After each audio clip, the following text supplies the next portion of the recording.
Hello and how is it going, everybody? It is Skullzi here with the latest gaming news, rumors, and speculation. And today I have a super exciting video for you all because it's time for yet another one of those old-fashioned Starfield trailer deep dive videos, just like Mama used to make. Because a couple days ago, Bethesda graced us with yet another in-depth Starfield Constellation log video update containing over 5 minutes of new concept art, including a small snippet of actual in-game footage as well. On top of all this, we got to hear about some new exciting gameplay mechanics for the first time also, including being a space pirate or even a space narc. So before the hype assumes too much control directly and before I use that phrase too many times, let's jump straight into today's content. So my plan for breaking this trailer down is simply just playing it and stopping when necessary to make any important comments or stopping at any interesting points of interest, which there will be plenty of as there is a lot to unpack here, so get your favorite blend of skooma, get comfortable, safely away from any nearby cliff racers, and let's break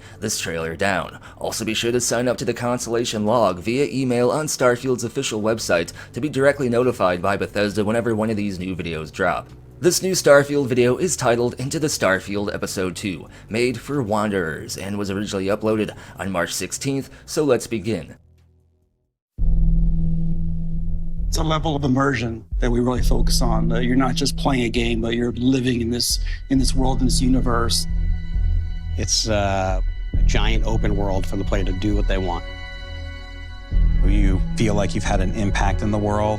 You really feel like you're there. There's certain, types of entertainment where you're just experiencing it. You're taking in what the creator wants you to see, and they draw that dotted line between this happens, go here, do this. The more that we can put you in the situation where you're going to decide. That's what makes video games the best form of entertainment that they are. They start things off by showing us our old friend Constellation Coffee Cup, and then they bring up how they always focus on immersion, and that'll be no different regarding Starfield. They want Starfield to feel like a living, breathing universe, which is apparent by the level of detail we've seen in previous Starfield concept art. Some of the more lived-in areas are particularly interesting, and the level of detail here certainly indicates there is a lot of depth to the world in terms of the various objects, brands, weapons, decor, and more. And I feel like this focus on immersion is actually one of the major things that makes Bethesda Game Studios RPGs special, and it's nice to hear that focus will definitely be felt within Starfield's universe. They also touch on the level of freedom one can have in Starfield, where the player can feel like they can go out there and do whatever they want and basically be whoever they be. This is usually one of the main marketing aspects of Bethesda Game Studios RPGs, so it's no surprise that they wouldn't change that here. But also on top of that, the player's choices and decisions will actually make a difference and be palpable within the game world more so than ever before. And like I said, this is also something that was said about like Skyrim, for example, only in my opinion our choices didn't affect the Skyrim game world in ways that I would have liked to have seen. It seems like Todd Howard and friends are stepping this up though in regards to Starfield based on these statements in this video, so here's hoping our choices will indeed be reflected within the game world in unique and interesting ways. Into the Starfield.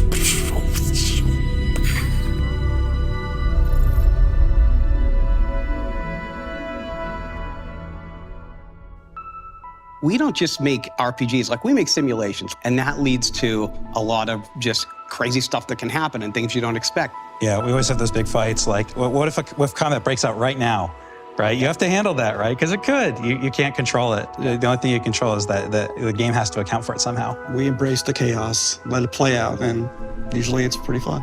This next discussion brings up something rather interestingly peculiar, mysteriously wow. Bethesda man Emil Dozer Paluro claims Starfield isn't just an RPG, but also a simulation, and that they will totally embrace the chaos. And what I believe they mean by this is, Starfield being a space exploration game will have many more in-game systems and functionalities and trackers and statistics running at the same time, more so than any previous Bethesda Game Studios RPG, meaning there could be temperature, gravity, and other space anomalies that could affect the player at any time, depending on where you are. Perhaps you pop out of your spaceship in order to salvage something in your spacesuit, only for a piece of debris to pierce your oxygen supply or your oxygen tube, forcing the player to return to their ship before they die to basically not being able to breathe, which isn't a good time. Things like this can probably happen to you in the game, and you'll have to be prepared for it or be prepared to adapt. And when the speculation skooma kicks in, this actually leads me to believe that spaceflight will indeed be in the game, and and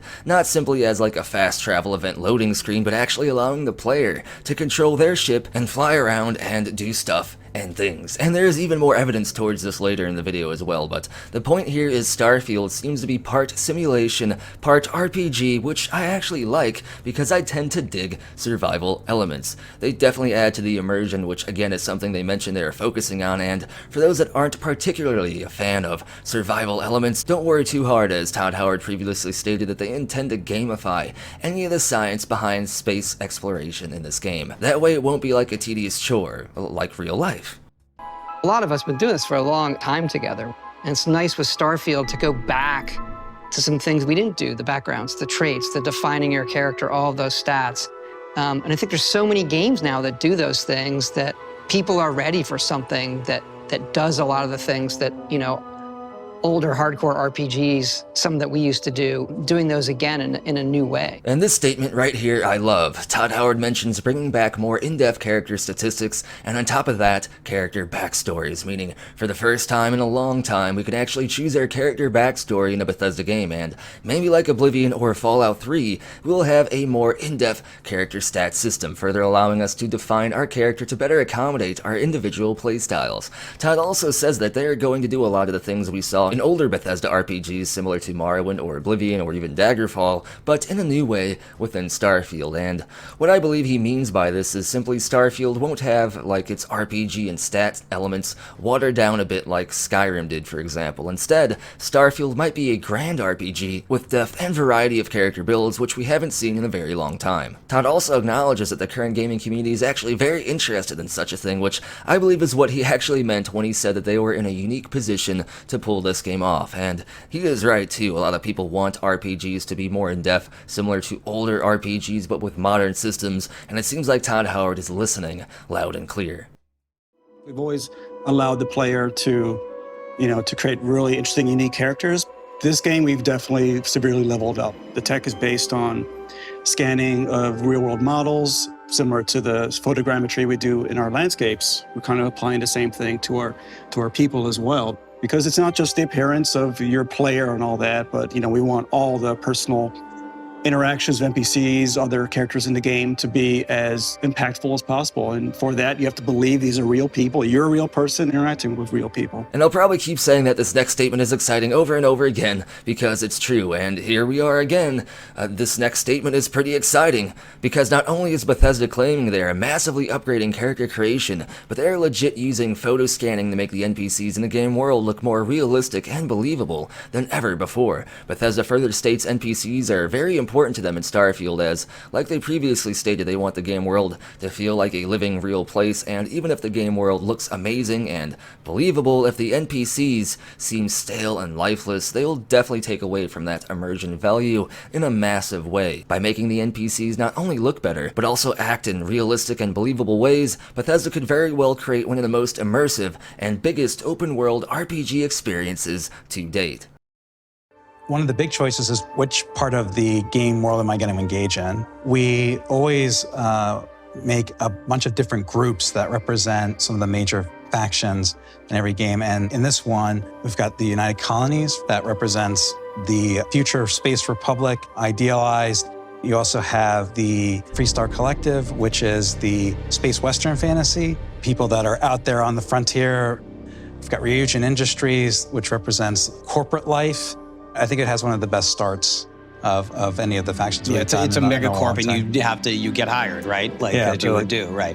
We'll play for our job. We'll see if you cut the mustard. Right. Yeah, I love approaching it that way where, okay, what makes the world feel whole? What are the groups that would make it feel whole and believable?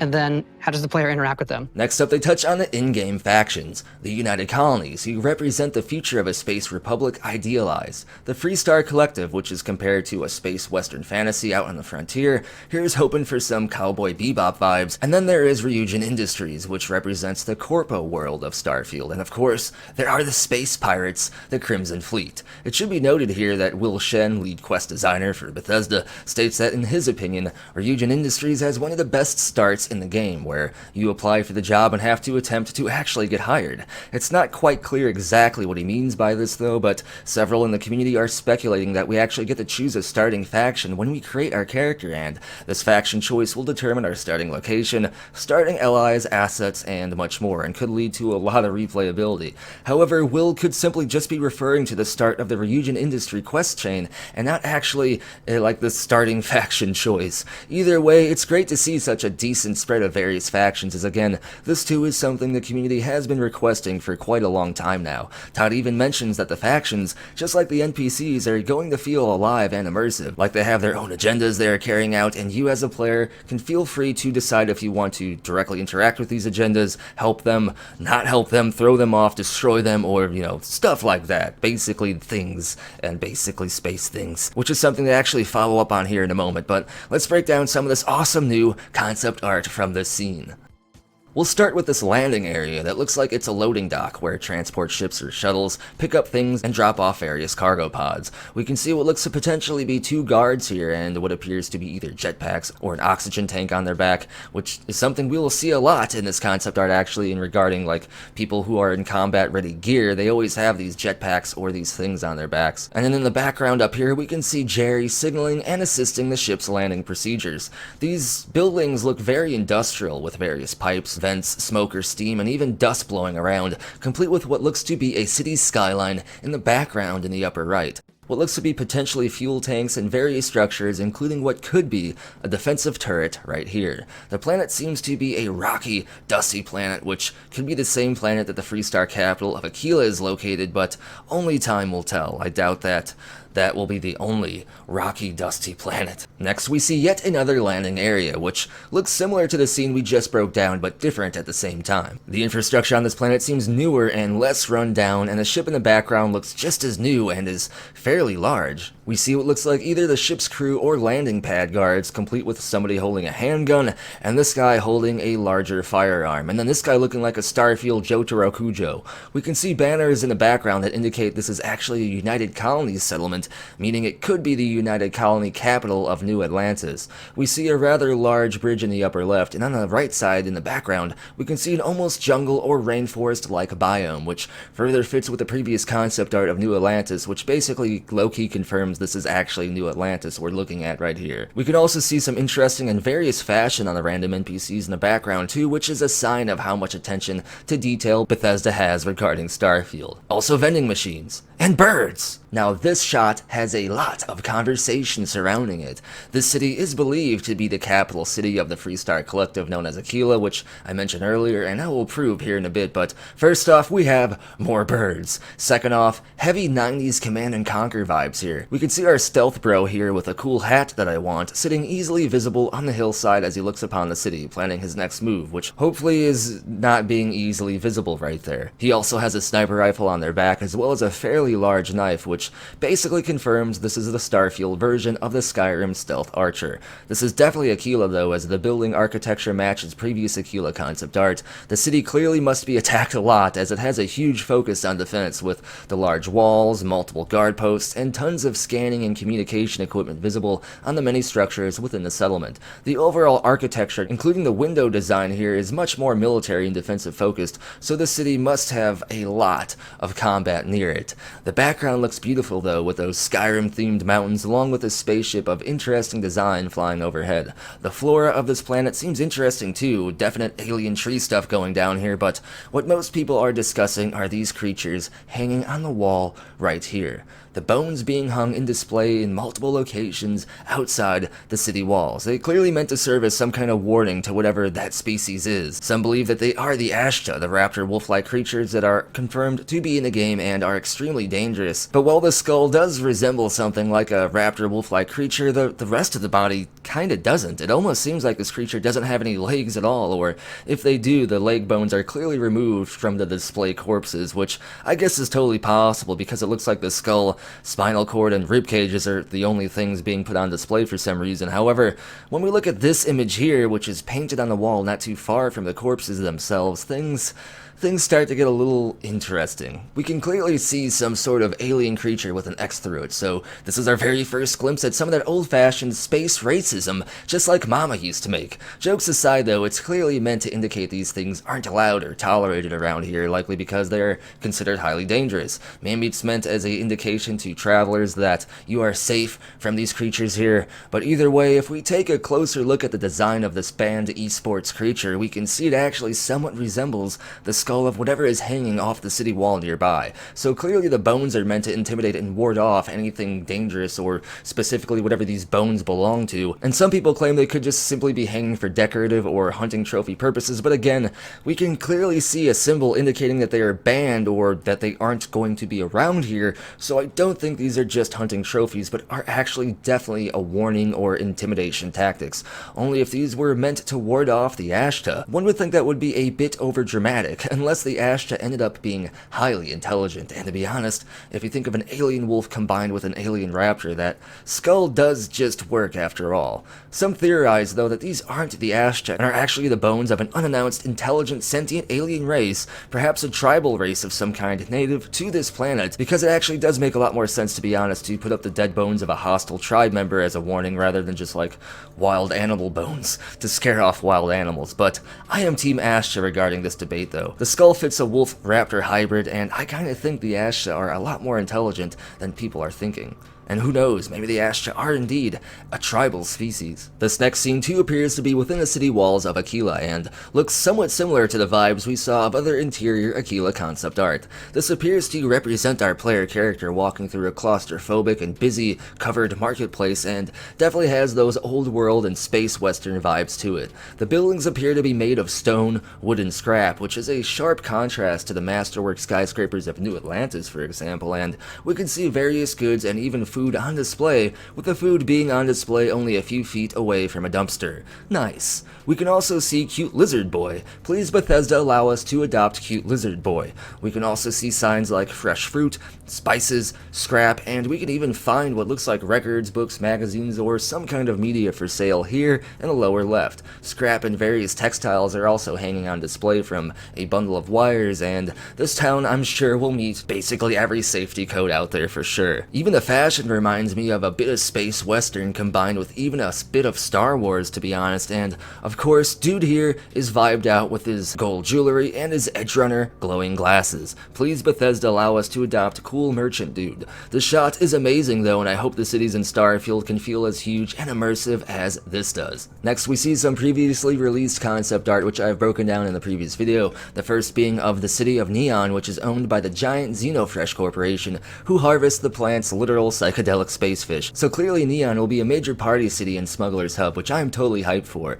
And then this next shot shows what some believe to be New Atlantis, but I actually think it's Neon based on the almost glowing golden sky we can see at the top here. It mirrors perfectly this golden dome we saw in the previous Neon concept art, so in my opinion this is indeed the fancy section of Neon. And like I said, I broke this down in the previous video, so I won't spend too much time on this image here, but we see a bunch of various shops and some vending machines, a train or bus station or something, and a lot of NPCs with interesting and various fashion with a tone of cyberpunk, and basically this is the tallest and most dense city environment we've seen in the Bethesda Game Studios RPG to date. Hopefully it looks like this in game. It seems like that's what Bethesda is pushing towards though, so here's hoping. Next we have yet even more Neon, only this time it seems like we're on the underside of the city.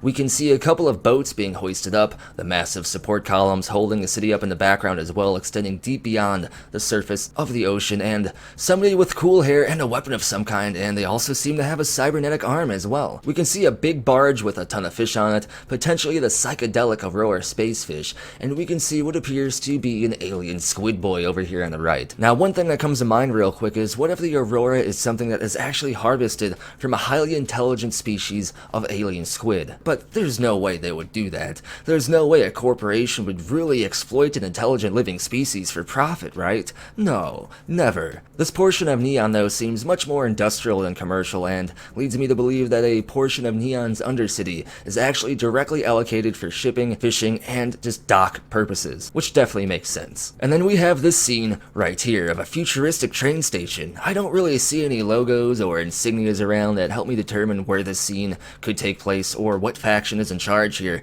but we do see armed guards and employees with green accents on their suits. The train has an interesting design as well and appears to be a maglev as it's almost floating off the ground, as you can see here in the lower left, and people are clearly visible boarding this train as well, so it's for personnel transportation purposes. The background features a tall and somewhat industrial section at the top, and in the upper right we can almost see what looks to be giant trees in the background, along with oddly shaped leaves that look almost like stalactites or stalagmites. I don't know, one of those things. I'm loving the design and the vibe of Starfield though for sure, and I wonder if we as the player will actually be able to take trains like this, and if the train isn't just something some character is wearing on their head as they're floating underneath the map. That's a little bit of an inside joke there.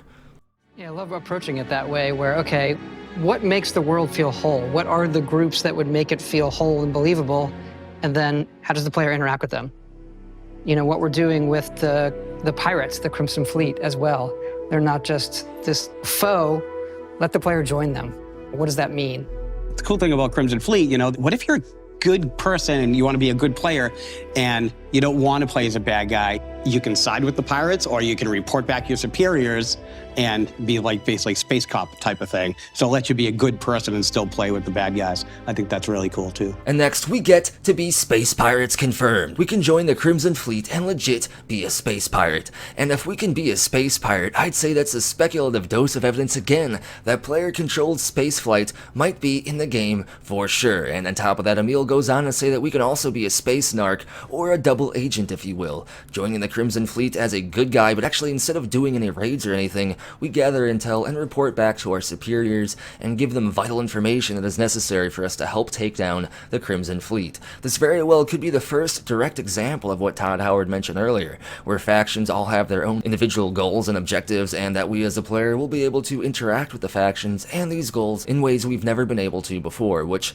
to in turn allows us to shape the game world and have the player's choices be represented directly at the same time. We also get some character art for a member of the Crimson Fleet, and the kit looks very Frontier and Bandit-like, so it just works. We can see the jetpack has a Crimson Fleet logo on it, which appears to be a variation of the Jolly Roger, and there are various packs on the characters for carrying various stuff and various things. Also, the attention to detail here is very, very hype. Just look at those tubes. And the scene here appears to be a workshop of some kind. It almost looks like a scene straight from Fallout, actually. We can see somebody welding something. It's hard to make out what they're actually welding. It looks like something with wheels, perhaps part of a planetary rover, as we can also see a giant engine in the background hanging from chains right here. We can see various barrels of something, maybe water or fuel, and one of these barrels is actually burning over here, probably for light and heat. And above we can see a second-story office location to this space as well. There also looks to be a computer terminal with some notes on it over here, and other various storage boxes along with potentially a jet engine in the background over here as well.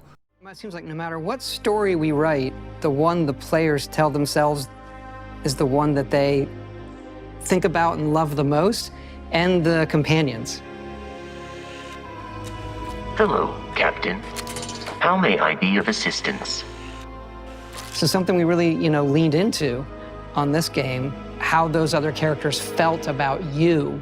That's probably my favorite part. Like when you're exploring and then your companion makes some comment off the cuff about something that you're checking out or something that just happened, it just feels so perfect for immersion. It's so believable. You think it's a real person. Next up, Todd introduces us to the topic of companions and player-specific stories to our own individual playthroughs, and what I believe is our first actual gameplay visual. Although it's only like 5 seconds long and clearly is edited and doesn't include the UI or anything, it's definitely a short gameplay clip, and it seems to be a scene of our player coming onto our ship's cargo bay and meeting Vasco, or at least just talking to Vasco, maybe not meeting Vasco for the first time, but Vasco welcomes our player onto the ship and seems like a totally legit nice dude. We can also see all the various cargo strapped to the interior of the ship as well, and everything looks pretty clean. The graphics here are legit. I am impressed at the level of detail here yet again, and specifically Vasco himself and all his moving parts during his animations really add to that immersion factor. This adds a lot of credibility to the previous Bethesda statement in this video, where Bethesda claims they massively upgraded their NPC design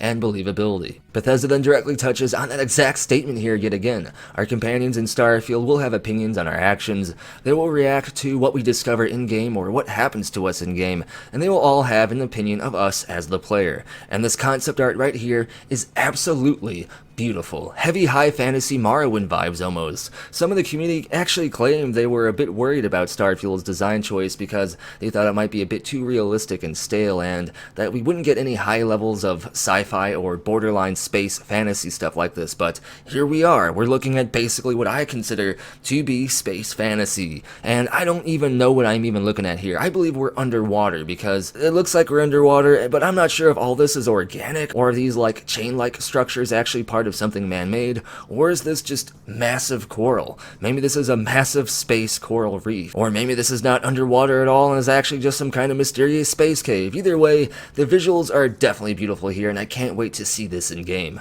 I really do believe this is underwater though, because if we look at the light shafts here, you can see particles floating around just as they would in similar underwater scenes. Also, these pink creatures remind me totally of sea anemones. Either way, we might very well have some of the first giant underwater areas to explore with our companions within Starfield. So, we knew we wanted to do some kind of persuasion minigame thing. Yeah, we sat down and it was funny. We didn't start with, let's do an evolution of, let's look back at the old Oblivion system, but there are a couple of beats there. You have to think about, what's my risk here, right? Which one do I want to choose? We didn't want it to be a system where there was definitely the right thing to say. It feels like you're having a conversation where you're actually trying to persuade somebody of something. So it's actually, I think it's, as far as new systems in dialogue, I think it's definitely one of the most successful ones that we've had. And next, we get to a new gameplay mechanic, Persuading Npcs. Bethesda specifically said they didn't want to simply just take and improve Oblivion's persuasion minigame despite what IGN incorrectly reports and refuses to fix. Somehow IGN gets first dib rights to Bethesda trailers and Bethesda interviews, yet they blatantly report misinformation that they refuse to fix. Anyway, the persuasion and dialogue system as a whole in Starfield will, like everything else, be immersive and in-depth, and won't simply be spinning a wheel while you watch somebody make faces at you questioning whether you should call an ambulance or not. Instead, the persuasion system will feel natural and will be part of the conversation, whether it's charm, intimidation, or that old-fashioned bribery just like Mama used to make. Bethesda does consider it a new system and a great one in terms of dialogue though, and not any of their old systems just improved, so I'm curious to see how this will play and how it will work out. I think when we knew we were making a game about space, you ask yourself certain questions, and that question is, what is out there? And so, as a game, we have romance, adventure, mystery, but I think with Starfield, there's this other layer of, the cosmos and the universe and what is out there. At the end of it, we want the players to have told their own journey, but then look back at it and we're asking the big questions. Why are we all here? Where is it leading? And what's next for humanity?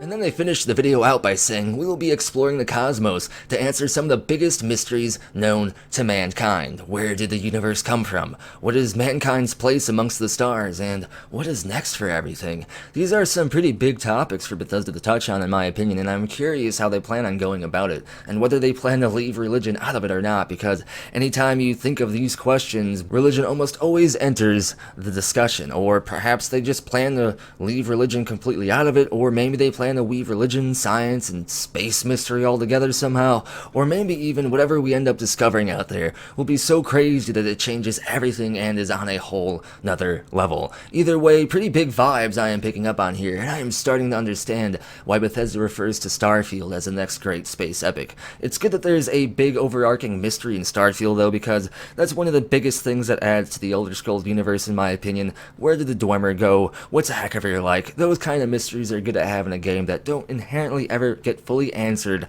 and I hope we get to see some of that in Starfield. We also get our last few pieces of concept art, this first one being this ship right here, either landing in or hovering above this crater. The planet seems barren with a rocky surface combined with pools of either liquid or sheets of ice in the background and sulfur or some other kind of noxious gases pouring out of this crater, making me question why the ship even wants to go down there in the first place.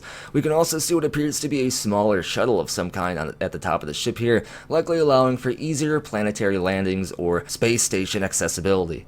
Next up, we see the Constellation Man standing on yet another fairly high space fantasy looking planet. I am not sure if these are ruins of some kinds around the player or like natural volcanic outcroppings, but this scene reminds me heavily of Mass Effect Andromeda a bit. There are also various trees and bushes visible, and the surface of this planet is cracked and tiered in an interesting way that sort of reminds me of fault line or volcanic activity. Also, obviously, a moon or a planet is eerily close by to this planet's surface as well, which means that these two planets are probably being attracted to one another via their gravitational influence and will likely destroy one another at some point in the distant future. And last, before we close this massive video documentary out, one of my favorite scenes right here. A few spaceships of the same make and model flying in formation over a crimson gas giant planet. Perhaps this is the Crimson Fleet. This planet does look like a red gas giant though for sure, with several layers of rings surrounding it, and the rings are likely made up of ice or some kind of metallic, as we can see some of the layers directly reflecting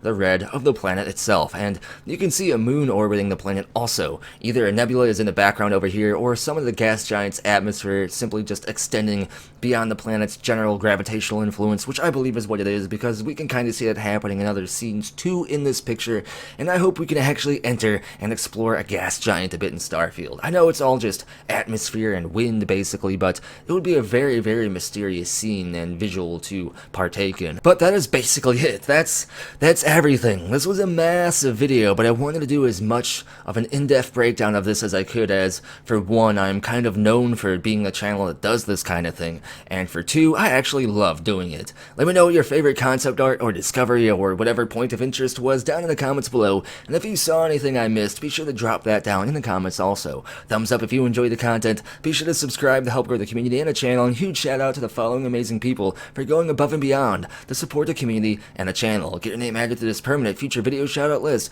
by supporting the channel over on Ko-fi, Patreon, or here on YouTube as an exclusive channel member. Links for all this and more are down in the description below, as well as a link for Skullzi merchandise and the Skullzi Discord server. And as always, thank you for watching. Be sure to tune in next time when I'm gonna go take a space nap.